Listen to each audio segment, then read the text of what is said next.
2026 നിയമസഭാ തെരഞ്ഞെടുപ്പ് മുന്നിൽ കണ്ടുകൊണ്ടുള്ള പ്രവർത്തനങ്ങളിലാണ് നമ്മുടെ രാഷ്ട്രീയ പാർട്ടികളും മുന്നണികളും. പരസ്പരം അതിവാശിയേറിയ പോരാട്ടത്തിനാകും 2026 സാക്ഷ്യം വഹിക്കുക. ഏത് വിധേനയും അധികാരത്തിൽ തുടരുവാൻ ഭരണത്തിന്റെ അവസാന കാലയളവിൽ ക്ഷേമ പദ്ധതികളുമായി സജീവമാകുന്നതിനുള്ള ആലോചനകളിലാണ് സർക്കാർ. കോൺഗ്രസിനും UDFിനും അതിജീവനത്തിന്റെ പോരാട്ടമാണ് വരുന്ന തെരഞ്ഞെടുപ്പ്.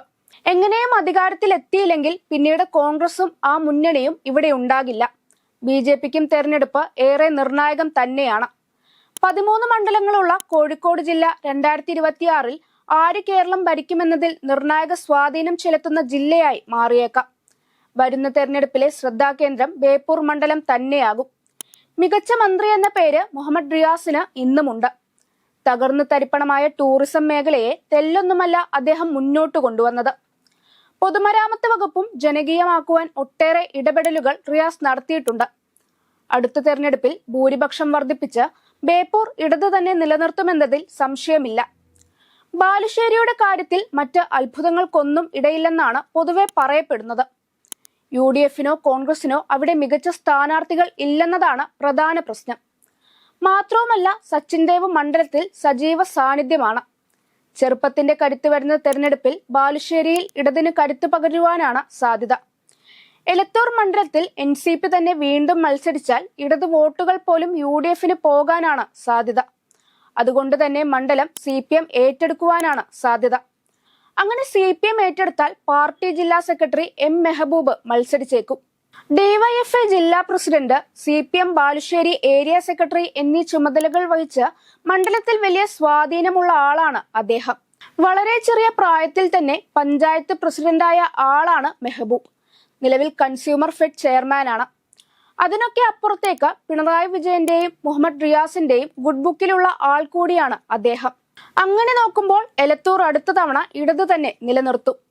കൊടുവള്ളിയിൽ UDFിന് വേണ്ടി ലീഗാണ് മത്സരിക്കുന്നത്. നിലവിൽ MLA ആയ MK മുനീറാണ് ഇനിയും അവിടെ സാധ്യതയുള്ളത്. കൊയിലാണ്ടി നിലവിൽ CPMന്റെ കൈവശമുള്ള മണ്ഡലമാണ്. അടുത്ത തവണ കോൺഗ്രസിന്റെ യുവനേതാവ് KM അഭിജിത്തിലൂടെ മണ്ഡലം തിരിച്ചുപിടിക്കുവാനാണ് UDF ശ്രമിക്കുന്നത്. കഴിഞ്ഞ നിയമസഭാ തെരഞ്ഞെടുപ്പിൽ കോഴിക്കോട് നോർത്ത് മണ്ഡലത്തിലെ സ്ഥാനാർത്ഥിയായിരുന്നു അഭിജിത്ത്. കടുത്ത മത്സരം കാഴ്ചവെച്ചെങ്കിലും അന്ന് പരാജയപ്പെടുകയായിരുന്നു. അഭിജിത്തിലൂടെ നഷ്ടപ്പെട്ട വോട്ടുകൾ തിരികെ കൊണ്ടുവരാനും വിജയിക്കുവാനും കഴിയുമെന്ന് നേതൃത്വം കരുതുന്നു. പ്രാദേശിക വിഷയങ്ങളും MLAയോടുള്ള അവമതിപ്പും മണ്ഡലത്തിൽ ഇടതിന് പ്രതികൂലമായ സാഹചര്യമാണ് നിലവിൽ ഉണ്ടാക്കിയിരിക്കുന്നത്. കോഴിക്കോട് നോർത്ത് മണ്ഡലം നിലവിൽ CPMന്റെ കൈവശമാണുള്ളത്. തോട്ടത്തിൽ രവീന്ദ്രനാണ് MLA. കോഴിക്കോട് നോർത്ത് മണ്ഡലം കൈക്കലാക്കുക എന്നത് UDFിനെ സംബന്ധിച്ച് ഏറെ പണിയെടുക്കേണ്ട ഒരു കാര്യമാണ്. 2001 ശേഷം ഇവിടെ നിന്നും UDF പ്രതിനിധികൾ ആരും തന്നെ നിയമസഭയിലേക്ക് എത്തിയിട്ടില്ല. എന്നിരുന്നാലും മികച്ച സ്ഥാനാർത്ഥിയെ നിർത്തിയാൽ മണ്ഡലം കൂടെ പോരുമെന്ന് UDF കരുതുന്നു. കോഴിക്കോട് സൗത്ത് നിലവിൽ INLന്റെ കൈവശമുള്ള മണ്ഡലമാണ്. മുൻ മന്ത്രിയായ അഹമ്മദ് ദേവർകോവിലാണ് MLA. UDFിൽ നിന്ന് മുസ്ലിം ലീഗാണ് മത്സരിക്കുന്നത്. കഴിഞ്ഞ തവണ ഒരു വനിതയെ നിർത്തിയുള്ള മത്സരമായിരുന്നു ലീഗിന് ദോഷം ചെയ്തത്. വരുന്ന തെരഞ്ഞെടുപ്പിൽ മികച്ചൊരു സ്ഥാനാർത്ഥിയെ നിർത്തി സൗത്ത് വിജയമുറപ്പിക്കുവാനാണ് ലീഗിന്റെ നീക്കം. PTA റഹീമാണ് 2011 മുതൽ കുന്ദമംഗലം മണ്ഡലത്തെ പ്രതിനിധീകരിക്കുന്നത്. കോഴിക്കോട് ജില്ലയിലെ കോഴിക്കോട് താലൂക്കിലെ കുന്ദമംഗലം, ഒളവണ്ണ, ചാത്തമംഗലം, മാവൂർ, പെരുവയൽ, പെരുവണ്ണ എന്നീ ഗ്രാമപഞ്ചായത്തുകൾ ഉൾപ്പെട്ടതാണ് കുന്ദമംഗലം നിയമസഭാ മണ്ഡലം. ഇടത് സ്വതന്ത്രനായ റഹീമിന് മണ്ഡലമാകെ ഒട്ടേറെ വ്യക്തിബന്ധങ്ങളുണ്ട്. തുടർച്ചയായി MLA ആയി തന്നെ തുടരുന്നതിൽ ജനങ്ങൾക്ക് താല്പര്യക്കുറവുണ്ട്. അതേസമയം മികച്ച സ്ഥാനാർത്ഥികളെ കണ്ടെത്തുവാൻ UDFിന് പരിമിതികളുണ്ട്. സ്വാഭാവികമായും മികച്ചൊരു സ്ഥാനാർത്ഥിയെ ലഭിച്ചാൽ മണ്ഡലത്തിൽ റഹീം പരാജയപ്പെടുവാനാണ് സാധ്യത. കുറ്റ്യാടിയിലെ നിലവിലെ MLA CPMലെ KP കുഞ്ഞഹമ്മദ് കുട്ടിയാണ്. 80,143 വോട്ടുകൾ നേടിയായിരുന്നു മുസ്ലിം ലീഗിലെ പറക്കൽ അബ്ദുള്ളയെ പരാജയപ്പെടുത്തിയുള്ള ഇടതു വിജയം. എന്നാൽ ഇപ്പോൾ പറക്കൽ അബ്ദുള്ള തന്നെ ഏറെ ശക്തനാണ്. മണ്ഡലത്തിലെ മുഴുവൻ പ്രവർത്തനങ്ങളിലും സജീവമാണ് അദ്ദേഹം. വീണ്ടും അബ്ദുള്ളയെ തന്നെ ലീഗ് പരിഗണിക്കുവാനാണ് സാധ്യത. അങ്ങനെയാകുമ്പോൾ കുറ്റ്യാടിയിൽ CPMന് അടിതെറ്റുമെന്നതിൽ സംശയമില്ല. നാദാപുരത്ത് കഴിഞ്ഞ തവണ CPIയിലെ EK വിജയൻ കോൺഗ്രസിലെ K പ്രവീൺകുമാറിനെ 4035 വോട്ടുകൾക്ക് പരാജയപ്പെടുത്തി വിജയം നേടുകയായിരുന്നു.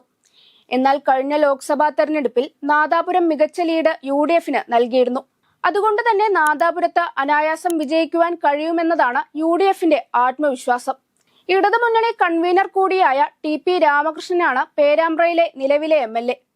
1980 മുതൽ മണ്ഡലം തുടർച്ചയായി ഇടതിനോടൊപ്പമാണ്. 2026ലും പേരാമ്പ്രയിൽ മറ്റ് അത്ഭുതങ്ങൾക്കൊന്നും സാധ്യതയില്ല. ഇടത് കൺവീനർ ആയതുകൊണ്ട് തന്നെ TP രാമകൃഷ്ണൻ മത്സര രംഗത്തേക്ക് കടന്നു വന്നില്ല എങ്കിലും ആര് മത്സരിച്ച വിജയിക്കും. തിരുവമ്പാടിയിൽ CPMന്റെ ലിൻഡോ ജോസഫാണ് നിലവിൽ MLA. നിലവിൽ UDFൽ നിന്നും ലീഗാണ് അവിടെ മത്സരിക്കുന്നത്. ലീഗിൽ നിന്നും കോൺഗ്രസ് മണ്ഡലം ഏറ്റെടുത്താൽ വിജയിക്കുവാൻ കഴിയുമെന്ന് പലരും ചൂണ്ടിക്കാട്ടുന്നുണ്ട്.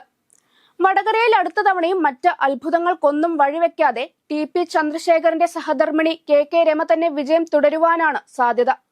വിജയിക്കുന്നതിനേക്കാൾ അപ്പുറത്തേക്ക് UDF മന്ത്രിസഭ വരികയാണെങ്കിൽ രമ മന്ത്രിസഭയിലും ഇടം നേടുന്നതിനുള്ള സാധ്യതകളുണ്ട്.